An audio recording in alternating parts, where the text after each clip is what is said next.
ابھی یہاں پہ بات کہی گئی اردو اکیڈمی کے حوالے سے. اردو اکیڈمی کا مینڈیٹ جو ہے وہ صرف زبان اور ادب تک ہے. صحت اور معیشت اس سے تعلق نہیں رکھتی. زبان اور ادب کے لیے میں ایک بات آپ سے کہہ سکتا ہوں, کہنے کو مجھے تھوڑا احتیاط سے کام لینا چاہیے. کمیٹیاں ہوتی ہیں ایک جمہوری معاشرے میں, جمہوری ملک میں جمہوری مزاج کے تحت کام کرنا چاہیے. لیکن چونکہ یہ بات کہی گئی ہے مسلم فنڈ کے لوگ دلی کے اندر, چونکہ ہمارا مینڈیٹ دلی کے تک محدود ہے, اگر اردو کے حوالے سے تعلیم بالغان کا یا لرننگ سینٹر کوئی قائم کرنا چاہیں گے تو اردو اکیڈمی ان کو انشاءاللہ اس سلسلے میں بالکل مایوس نہیں کرے. آپ جیسے ادارے آئیں, آپ جیسے این جی اوز آئیں تو آگے آئیں تو ہمیں بے حد خوشی ہوگی, اور یہ اردو اکیڈمی کے لیے افتخار اور سند کی بات ہوگی کہ ہم یہ کہہ سکیں گے کہ مسلم فنڈ جیسے ادارے جو ہیں ان کے اشتراک اور تعاون سے ہم اردو کے فروغ میں لگے ہوئے ہیں. یہ ہمارے لیے بھی سند کی حیثیت رکھے گی اور ہمارے لیے عزت کی بات ہوگی. میں آپ کو بتاتا ہوں اردو کے حوالے سے, چونکہ سیکنڈ سیشن میں نہیں رہوں گا اس وقت, میں ایک بات آپ سے عرض کر دوں. اردو زبان کا مسئلہ نہیں ہے, اردو زبان کا معاملہ ادب کا نہیں ہے, اردو زبان کا معاملہ ایک تہذیب اور ثقافت کا معاملہ ہے. اور ایک بات اور, اردو زبان کو ایک افتخار اور سعادت اور حاصل ہے, اور وہ یہ ہے کہ عربی اور فارسی کے مقابلے اس کی عمر کچھ نہیں ہے. لیکن ہم یہ کہہ سکتے ہیں فخر کے ساتھ کہ اتنی کم عمری میں مذہب کے حوالے سے, اور مذہب اسلام نہیں دوسرے مذاہب کے حوالے سے بھی اردو میں جتنا سرمایہ موجود ہے وہ غیر معمولی ہے. اور ہم اردو کے فروغ کے ذریعے ہم چاہتے ہیں کہ اس کا تحفظ ہو, ایک ثقافت کا تحفظ ہو, ایک تہذیب کا تحفظ ہو. اور یہ اس لیے ضروری ہے, اور اس کے لیے معاف کیجیے گا بہت ادب کے ساتھ, سرکاروں کی بے حسی, سرکاروں کی ناانصافی کا میں منکر نہیں. سرکاروں نے تو اپنا پورا کام کر لیا, لیکن یہ اردو کی سخت جانی تھی اور کہ وہ آج بھی زندہ ہے. اور اس میں ہمارے لیے ہمیں شکرگزار ہونا چاہیے کہ ہمارے مدارس نے اردو کو نصاب میں تو شامل نہیں کیا بحیثیت مضمون کے, لیکن اردو کو ذریعہ تعلیم بنا کر اردو میں قاری فراہم کیے, اور یہ مدارس کا بڑا احسان ہے جسے ہم نہیں بھلا سکتے. اور دوسری بات جو ہے وہ یہ کہ ایک بات مگر مجھے آپ ادب سے عرض کرنے دیں, آپ کبھی غور کیجئے 800 سال مسلمانوں نے حکمرانی کی, تقریباً 200 سال انگریزوں نے حکمرانی کی, لیکن 15 اگست 1947 کو جیسے ملک آزاد ہوا ہندی والے جو تھے اس قدر کیسے سامنے آ گئے, میں آپ کو بتاتا ہوں. کل ہی doctor G R Kanwar Urdu academy کے ممبر ہیں, ہماری تعلیمی سب کمیٹی کے کنوینر ہیں, اینگلو سنسکرت اسکول کے پرنسپل رہے ہیں. انہوں نے کہا ہمارے گھروں میں مردوں کو اردو پڑھائی جاتی تھی اور لڑکیوں کو ہندی پڑھائی جاتی تھی. جی تو جیسے ملک آزاد ہوا کیا آپ نے کوئی ایسا انتظام اور اہتمام کر رکھا ہے؟ اس کا جواب آپ کو دینا ہے. آپ جس طرح قرآن کی تعلیم کے لیے ایک معلم کا, ایک مولوی کا انتظام کرتے ہیں, کیا آپ اپنے گھروں میں اردو پڑھانے کے لیے بھی اسی طرح ایک سال ایک معلم کا انتظام نہیں کر سکتے اور اہتمام نہیں کر سکتے؟ اس پر مستقبل منحصر ہے اردو کا, اور آپ کا اردو سے, آپ کا جو اردو سے رشتہ ہے اس کا.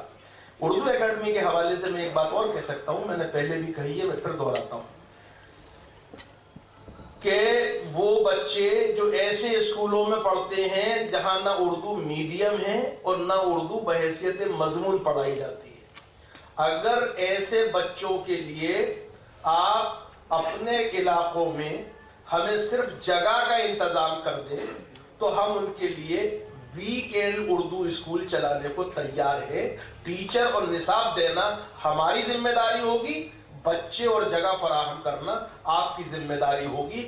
ہم اور آپ مل کے جب تک کام نہیں کریں گے بات نہیں بنے گی. اور ہم یہ یہ کر سکتے ہیں کہ 1 سال کا کورس رکھے ایک، پھر 2 سال اگر کوئی چاہے تو 2 سال کا دوسرا سال کر لے اور تیسرے سال کر لے، اور ہم اسے اتنی اردو پڑھا دیں کہ ماشاءاللہ وہ کسی بھی اردو میڈیم والے سے کمزور اپنے کو نہ پائے۔ لیکن اس کے لیے باہمی اشتراک کی ضرورت ہے۔ معاف کیجیے گا، نعرے بازی سے کام نہیں چلے گا اور کوسے دینے سے کام نہیں چلے گا۔ ہماری پریشانی یہ ہے کہ ہم اس بات پہ بڑا فخر کرتے ہیں کہ ہم نے اس ملک کو قطب مینار کی بلندی دی ہے، تاج محل کا حسن دیا ہے، لال قلعے کی پختگی دی ہے، شاہجہانی مسجد کا تقدس دیا ہے، معین الدین و نظام الدین کا عرفان عطا کیا ہے، لیکن یہ بھول جاتے ہیں کہ جب تک ہم یہ دے سکتے تھے ذل الہی بھی ہم ہی تسلیم کیے جاتے تھے۔ آج ہم کیا دے رہے ہیں جو لوگ ہماری طرف متوجہ ہیں؟ دوستو، دنیا ان کی قدر کرتی ہے جو دے سکتے ہیں، دنیا ان سے منہ پھیر لیتی ہے جو صرف لینے کے چکر میں رہتے ہیں۔ اللہ ہمیں اس دن سے بچائے جب ہم لینے والوں کی صف میں شامل ہوں۔ ہمیں اللہ ان لوگوں کی طرح کام کرنے کی توفیق دے کہ ہم لینے والے نہیں دینے والے بنیں، اور اس طرح سے یہ امت جو ہے وہ خیر امت بن جائے۔ میں آپ کا بے حد شکر گزار ہوں اور میں معافی چاہتا ہوں انتہائی دست بستہ کہ مجھے، کیونکہ بہرحال ذمہ داری ہے اور جسے کہتے ہیں نوکری ہے میری، تو مجھے اردو اکیڈمی پہنچنا ہے، کیونکہ شام کو فنکشن ہونا ہے، مہمان آنے ہیں اور ان کے استقبال کے لیے رہنا ہے۔ میں آپ کا بے حد شکر گزار ہوں کہ آپ نے مجھے یہاں بلایا، اور میں اللہ جل شانہ سے دعا کر سکتا ہوں، اور میری دعا اگر وہ ٹوٹی پھوٹی دعا قبول کر لے کہ اللہ تعالیٰ آپ کا اقبال اور بلند کرے، چونکہ آپ کے اقبال سے جڑا ہوا ہے ملت کا معاشی مستقبل بھی اور اس کی اقبال بندی بھی۔ بہت بہت شکریہ۔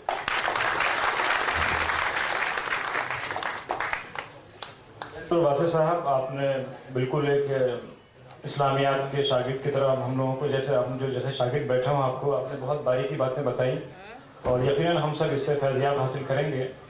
واسع صاحب، چونکہ ظاہر ہے ان کے پاس ذمہ داری کا انبار لگا ہوا ہے، آپ جامعہ اسلامیہ کے شعبہ اسلامیات کے سربراہ تو ہیں ہی ہیں، اور 2 سال تقریباً 1 سال،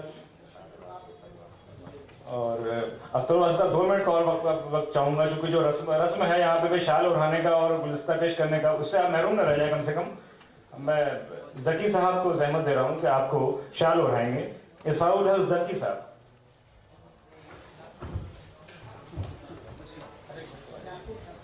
یعقوب صاحب، آپ واسع صاحب کو شال اڑائیں گے۔ فوٹوگرافر بھی ایسا لیں تاکہ فوٹو بھی آ جائے۔ بھائی یعقوب صاحب ایسا سام، جی جی بھائی تالی تو بجاتے ہیں، یہ موقع ایسا ہے جو کہ بالکل بڑے مشکل سے تو واسطہ ہمارے ساتھ ہاتھ آئے ہیں وہ نہیں نکل رہا۔ اب میں ذکی صاحب کو زحمت دے رہا ہوں کہ وہ مومنٹو دیں واسع صاحب کی خدمت میں۔ ذکی صاحب، آپ مسلم فنڈ نجیب آباد کے روح رواں ہیں، اور ظاہر ہے جتنے آپ کے کارنامے ہیں وہ ہم سب اگر اس پہ عمل کرنے کی توفیق دے۔ اور پروگرام چونکہ سلسلہ ہے، بیچ میں ہم نے واسع صاحب کو کہیں جانا تھا، اس لیے ان کو زحمت دے دیا گیا۔ اب جو اگلے ہمارے مقررین ہیں جو بہت اہم ہیں اور بہت اہم ٹاپکس بھی ہے جو آج کے پروگرام سے کافی میل کھاتا ہے۔ پروگرام تو آپ نے دیکھا، جو بینر میں آپ نے دیکھ لیا ہوگا، سماجی، اقتصادی، تعلیمی اور ترقی میں اقلیتی و چھوٹے مالیاتی اداروں کا رول بہت اہم موضوع ہے، اور اس طرح کے موضوع پہ عام طور پہ سیمینار میں نے بہت کم دیکھا ہے دہلی میں۔ کم سے کم مشاعرے تو ہوتے ہیں، ظاہر ہے ہر 1-2 دن بعد مشاعرے کا انعقاد کیا جاتا ہے، لیکن اس طرح کی جو بنیادی جس سے ہماری امت مسلمہ کی باضابطگی وابستگی ہو، ایسے موضوع کو ذکی صاحب